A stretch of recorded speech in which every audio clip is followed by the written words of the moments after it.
Coming up on today's episode of Airborne Unlimited. This year's Scottish International Air Show is cancelled. The NTSB releases the Wisconsin Sonex accident report. And the FAA expands the weather camera program to Colorado.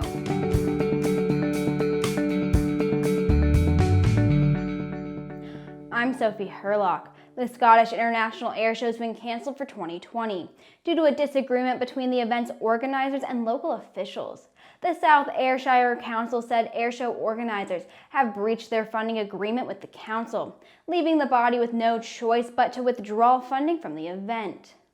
The council claims they mistakenly made an advance payment of £80,000 to the organizers. They then asked the organizers on December 2nd and 9th how the money had been spent, and the organizers would not provide them with this information. However, the organizers of the Scottish International Air Show refuted the council point by point, in announcing they had no choice but to cancel the event. The airshow organization contends there has been no breach of agreement between it and the council. Doug McLean, the air boss for the event, told a local newspaper he had personally poured some over £69,000 of his own money into preserving the show after it suffered losses for several years.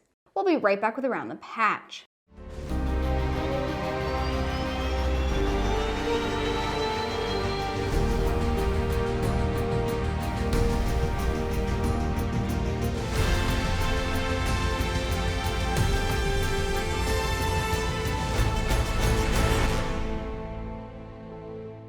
Finally, a modern, affordable four-seater without compromise. Turbocharged Rotax 915 IS power, 155-knot cruise, 800 nautical mile range, 1,000 feet per minute climb, and all that at 8 gallons per hour. Don't compromise. Check out the Sling TSI today at airplanefactory.com.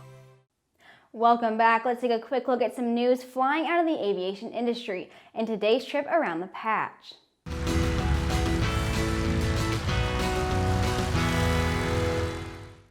The Wings Club Foundation Incorporated and the International Aviation Women's Association have named Colonel Gail Seymour Halverson as the recipient of the 2020 Annual Outstanding Aviator Award.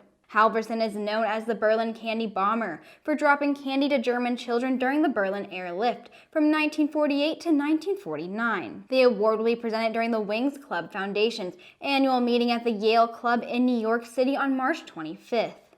The FAA issued a safety alert for operators following an accident involving a Beech 1900C powered by Pratt & Whitney PT-6A engines. On February 11th of 2015, a Beech 1900C hit terrain and was destroyed by impact forces and post-crash fire, following a loss of propeller thrust during takeoff, killing the 2 pilots and 2 passengers on board. The accident investigation revealed a safety issue concerning the possibility of incorrectly installed reversing levers and related components in PT-6A engines. Chelsea Montgomery has been named as the 2020 winner of the It's About Time Women in Aviation International Scholarship. Montgomery is a flight student in Phoenix, Arizona, and created an imaginative skybox, which could be adapted to all STEAM fields and then provided to people beginning their career path. She's been flown to Orlando, Florida for the International Women in Aviation Conference happening this week, where she was given accommodations at the conference hotel and a full conference attendee pass. We'll be right back with the rest of the news. There's a difference between charting a steady course and pushing for the ceiling.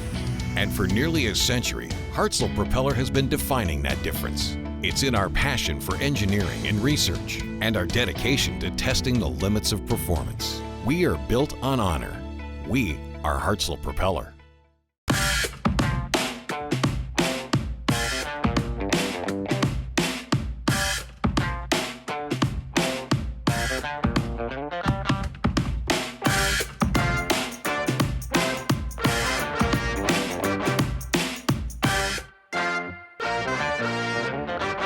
The NTSB released a factual report giving more details from an accident which occurred on December 15th of 2018. The amateur-built Sonex B airplane collided with a tree in terrain while on final approach to Lodi Lakeland Airport. The sport pilot sustained serious injuries and the airplane was substantially damaged. The pilot reported he entered the left downwind leg for runway 9 with the intention to make a full stop landing. He stated his turn from the downwind leg to base leg was uneventful. However, the airplane's airspeed had increased slightly during the base leg.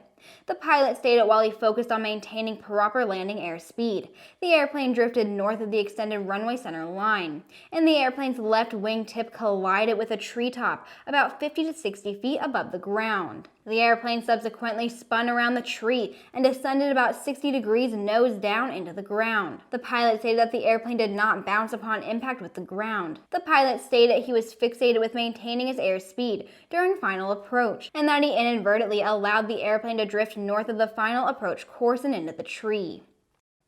Pilots planning to fly above the Colorado Rockies will soon have the ability to see real-time weather conditions along their routes before they depart their airports, as the FAA is expanding its highly successful weather camera safety program to Colorado.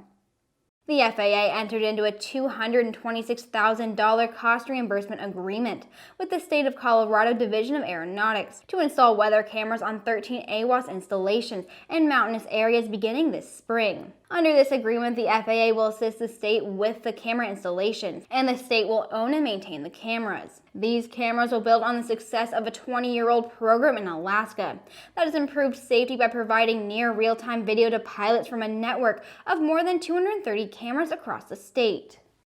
And that wraps up our show for today. Don't forget to subscribe and to check us out on Twitter and on Facebook.